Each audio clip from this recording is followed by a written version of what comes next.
I'm not sure where all the frogs are in our garden. They're hiding somewhere, maybe under this climbing hydrangea, or here in some ivy bush with dead leaves, which I leave for them to have a rummage around in. I know I have a frog in there because I see the leaves move now and then. Maybe there's somebody under this ivy, or in the bluebells. They like undergrowth, so you need to let your garden grow a little. Maybe they've gone under this podium. Of course, some of them stay in the pond all year round. I know I've got one or two in there. Keep the grass long as well if you can at this time of year.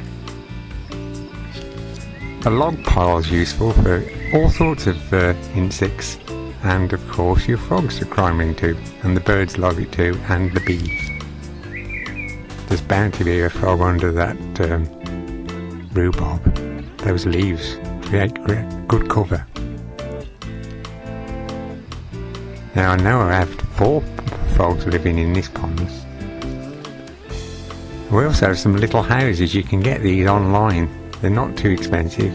They're called toad holes, I think. They tend not to use those and do all sorts of strange things, like lay spawn on the patio last year. This is all rather distressing, and I had to get the clump up and put it in the pond for them. Even though I've got this frog super highway, which allows them to climb up the steps easier to the top half of the garden.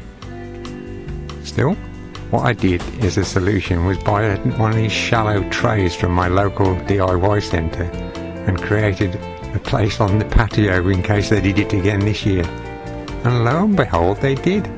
But in this little haven that I created for them on the patio.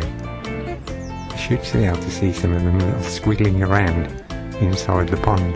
They were not a pond, but oh look, there they are. You can see them just there. Now to keep them happy, even though they've got all that vegetation in the water, I prepare some cucumbers for them. Now, tadpoles, they love cucumbers. So you have to peel off the hard bit on the outside. They don't like the hard outer. In fact, you have to keep going and take it as the soft part of the cucumber, which is what the tadpoles prefer. Put those little bits in the compost for the compost bin. You have to be very careful, so if you're watching this and you're a youngster, you may want your parents to help you with cutting the cucumber. You have to cut them into very fine slices. The tadpoles, they've only got small gums to munch on the cucumber, so very fine slices. You soon get the hang of doing this. That one was a little thick, but no, that's around about the right width there for the tadpoles to chew on. And when you want to put them in the pond, just place them on top of the water and they'll float. You can see some tadpoles in the bottom there having a rummage around in the mud. Or if it's not easy to access your water, you can just throw them. Because of the thin slices that you've cut, they'll just come back to the top of the surface and float.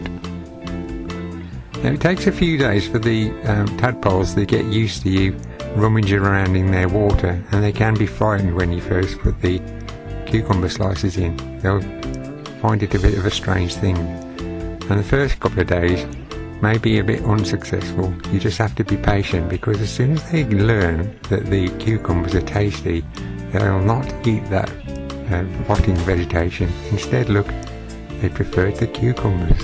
They love cucumbers, and they eat them from the centre outwards, so they go for the very soft part on the inside, and then they'll work their way outwards until you have a disc, and you can replace the disc later on and put some more slices in. Look, there they are.